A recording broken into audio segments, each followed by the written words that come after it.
فرمایا وَإِذَا سَأَلَكَ عِبَادِي أَنِّي فَإِنِّي قَرِيب، محبوب جب میرے بندے آپ کی بارگاہ میں آ کے میرے بارے میں پوچھے نا تو ان سے کہہ دینا میں ان کے قریب ہی ہوں، قریب ہی ہوں۔ دلیل کیا ہے؟ یہ جب بھی مجھ سے دعا مانگیں گے میں ان کی دعاؤں کو قبول فرماؤں گا، میں ان کے قریب ہوں، میں ان کے قریب ہوں۔ یہ جب بھی دعا مانگیں گے نا میں قبول کروں گا، میں ان کے قریب ہوں۔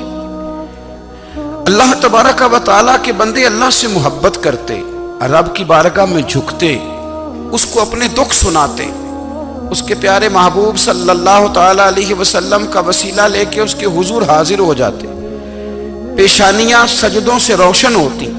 ہم نا ہر چیز کے لیے وقت نکالتے ہیں، ہر چیز کے لیے، لیکن عبادت کے لیے وقت نہیں نکالتے۔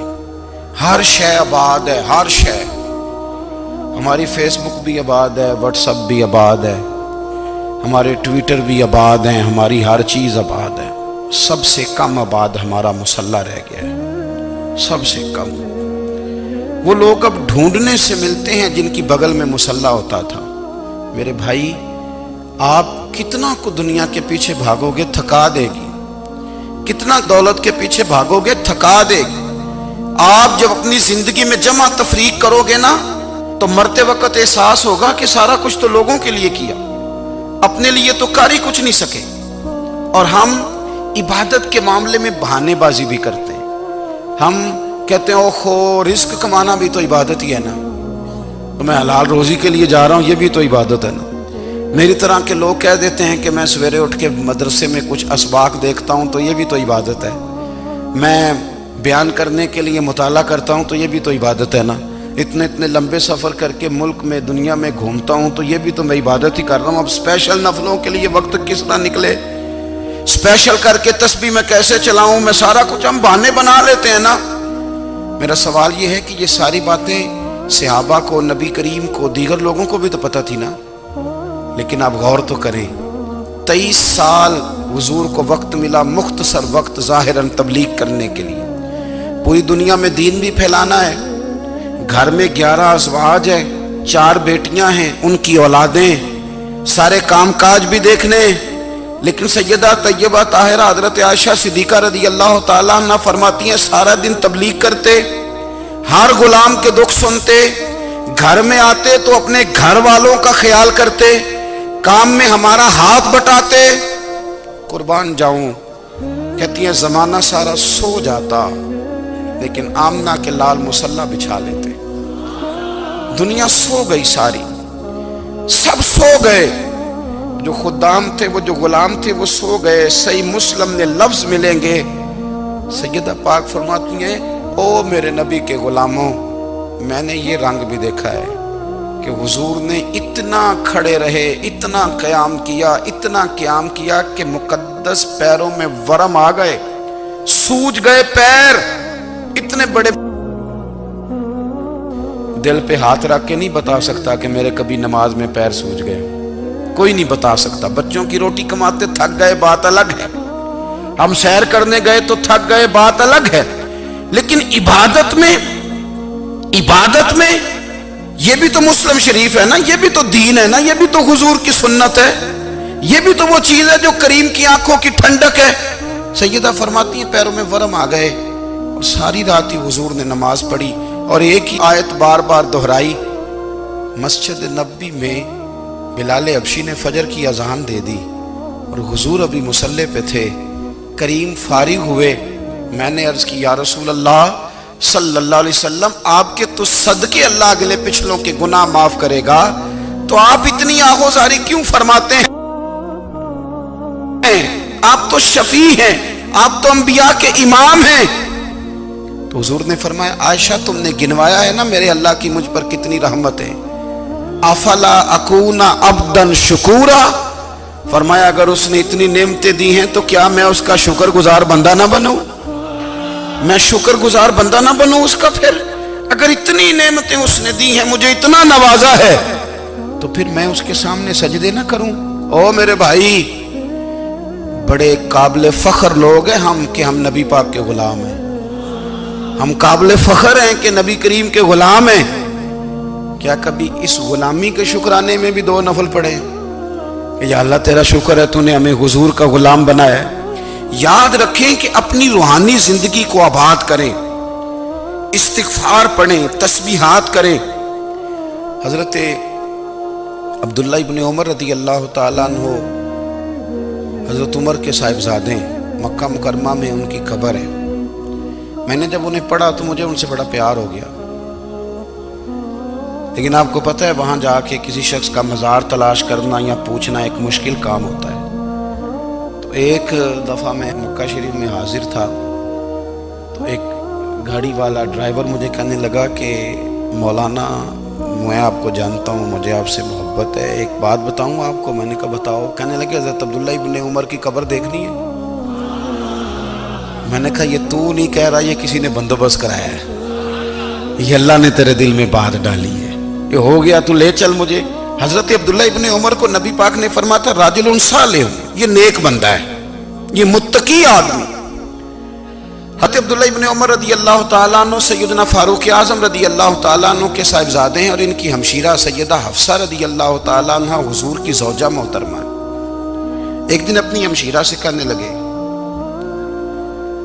کہ نبی کریم صلی اللہ تعالیٰ علیہ وسلم گھر میں آئے نا، اور اگر حضور غم امت میں پریشان نہ ہوں، طبیعت کو حشاش بشاش دیکھو، تو ذرا پوچھنا تو صحیح حضور کا میرے بارے میں کیا خیال ہے، پوچھنا تو صحیح کہ کریم کی بارگاہ میں میرا کیا مقام ہے، میرے بارے میں حضور کیا فرماتے ہیں۔ اب بہن کو کام بتائے، اور بتائے بھی بھائی، اور پھر بہن وہ کام نہ کرے، یہ تاریخ میں ہوتا نہیں۔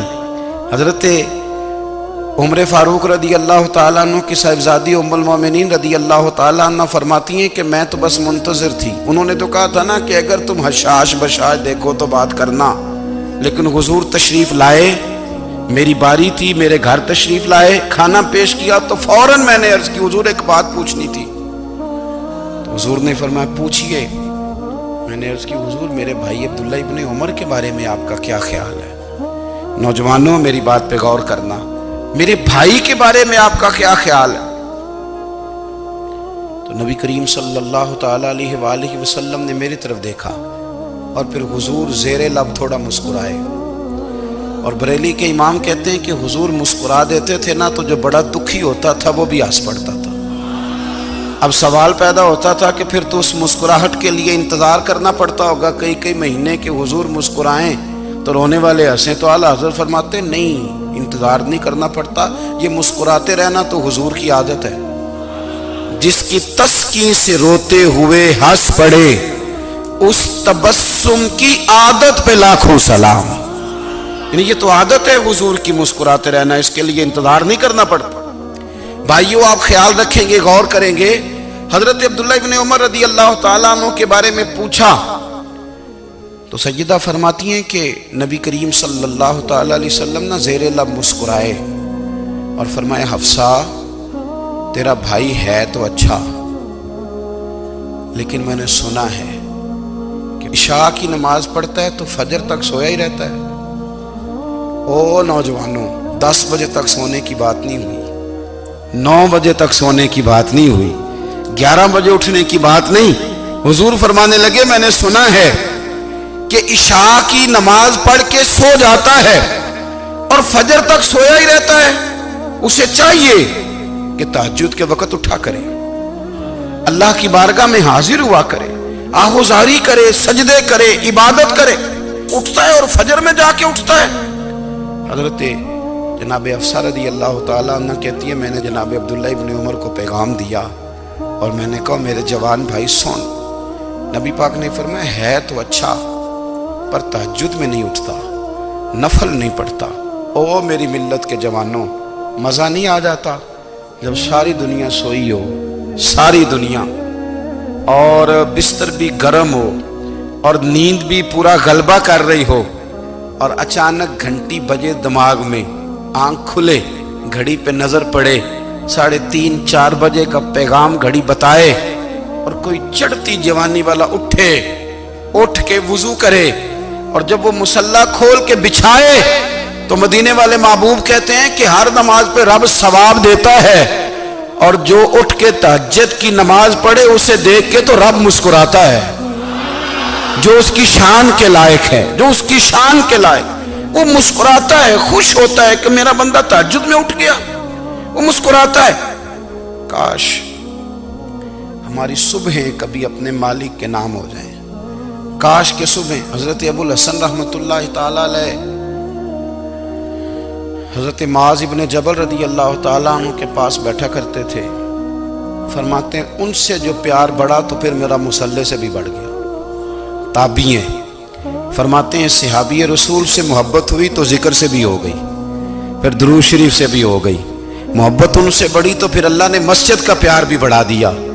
آپ فرماتے ہیں کہ میری ہر وقت بھی یہ چاہتی تھی کہ بس اللہ اللہ کروں، بس اللہ اللہ کروں، بس نہ میں ذرا تھوڑی جان چھڑاؤں لوگوں سے، کوئی 10 منٹ ملے تو میں کوئی 4 نفل پڑھ لوں، میں تھوڑا سا نہ بچوں لوگوں سے، اور مجھے تسبیح ملے تو میں نہ کچھ 400-500 دفعہ استغفار پڑھوں، سبحان اللہ، الحمدللہ، اللہ اکبر، لا حول ولا قوت الا باللہ، میں نہ تسبیحات پڑھوں۔ فرماتے ہیں کہ بچے تھے گھر میں 6-7، غربت تھی، کام ملتا کوئی نہیں تھا، اور میں کام چور نہیں تھا، کام ڈھونڈتا تھا، پر اللہ کی قدرت کے کام نہیں ملتا تھا۔ فرماتے ہیں کہ میں نے ایک دن اپنی اہلیہ سے کہا کہ آج میں پھر جاتا ہوں کام ڈھونڈنے، تو میری بیوی بڑی فرما بردار تھی، پر اس دن نہ غربت کے ہاتھوں تنگ آ کے کہنے لگی آج نانا کوئی تو چیز لے کے آیا، تو مجھ سے بچوں کی بھوک نہیں دیکھی جاتی، یہ سب روگاں دا روگ محمد جس دا نام غریبی، کنڈ بلا کے لنگ جاندے نہیں دوست یار قریبی، آج نہ کچھ لے کے آیا تو میں بچے لے کے چلی جاؤں گی۔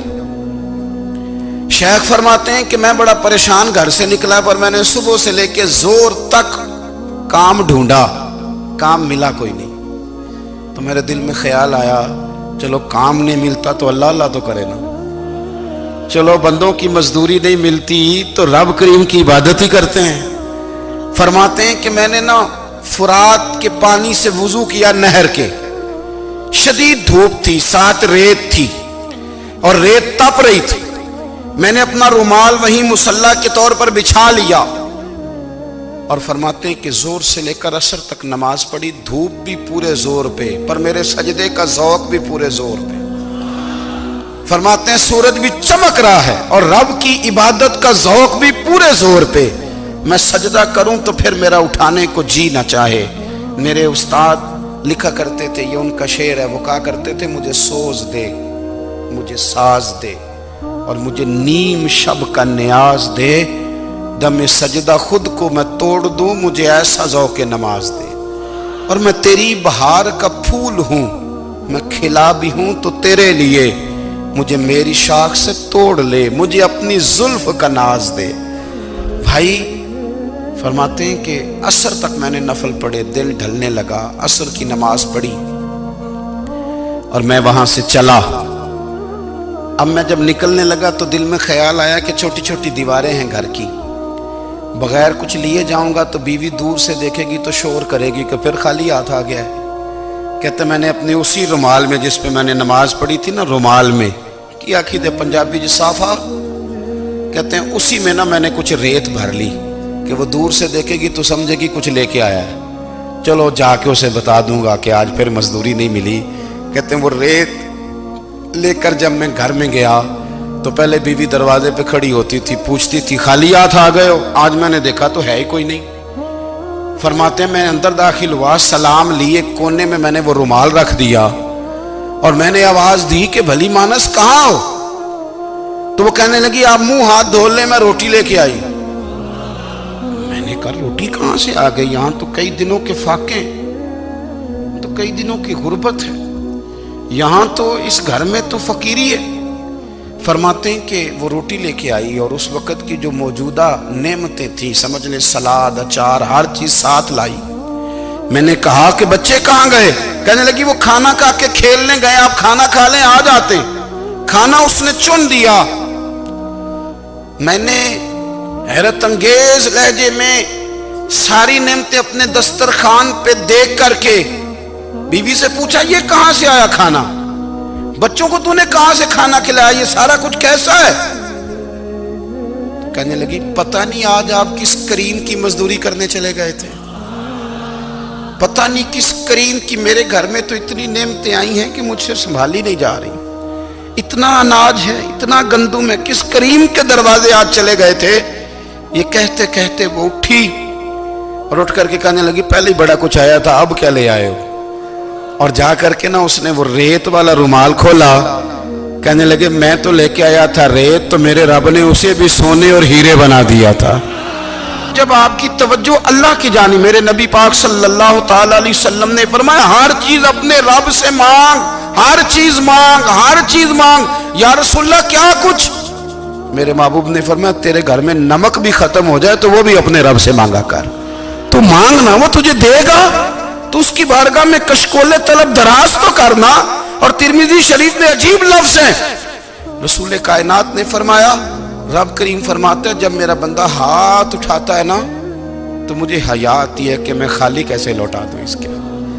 اتنے بڑے بادشاہ کی بارگاہ میں دعا کی بڑی طاقت ہے۔ میرے نبی پاک نے فرمایا دعا مومن کا ہتھیار ہے، دعا مومن کا، دعا مومن کا۔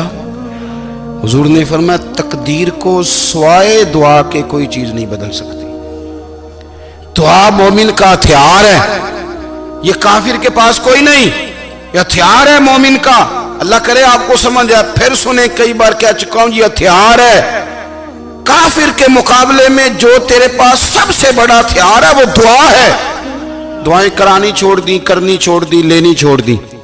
حضرت سیدنا انس بن مالک رضی اللہ تعالیٰ عنہ فرمایا کرتے تھے میں نے وہ رنگ دیکھا ہے جب حضور دعا مانگتے تھے اور حضور کی مقدس آنکھوں میں آنسو بھی ساتھ ہی بہا کرتے تھے، میں نے وہ انداز دیکھا ہے۔ بھائی اپنا مصلی کا، عبادت کا، وظائف کا، اللہ اللہ کا سلسلہ اس کو مضبوط کریں، اپنی دعاؤں کے تعلق کو مضبوط کریں۔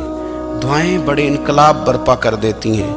ہم تھوڑے تھوڑے نا جب سے خشک ہوئے ہیں نا، خشک، اور میری تو جماعت ہی صوفیاء کی جماعت تھی، ہم تو داتا علی اجمیری کی جماعت سے، ہم تو خواجہ اجمیری کی جماعت سے، ہم تو شیخ احمد فاروق سرہندی کی جماعت سے، ہم تو صوفیاء کی جماعت۔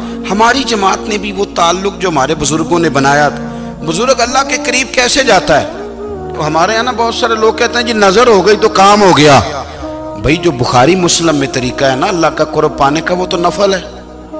نبی کریم علیہ السلام نے فرمایا بندہ نفلوں کے ذریعے رب کے قریب جاتا ہے، اور اتنا قریب جاتا ہے کہ پھر اللہ اس کی زبان بن جاتا ہے، اللہ اس کی آنکھیں بن جاتا ہے، کان بن جاتا ہے، ہاتھ اور پیر بن جاتا ہے۔ تو یہ تو عبادت ہے، یہ تو اللہ کی بارگاہ کی حاضری ہے جو آپ کو اللہ کے قریب کرے گی۔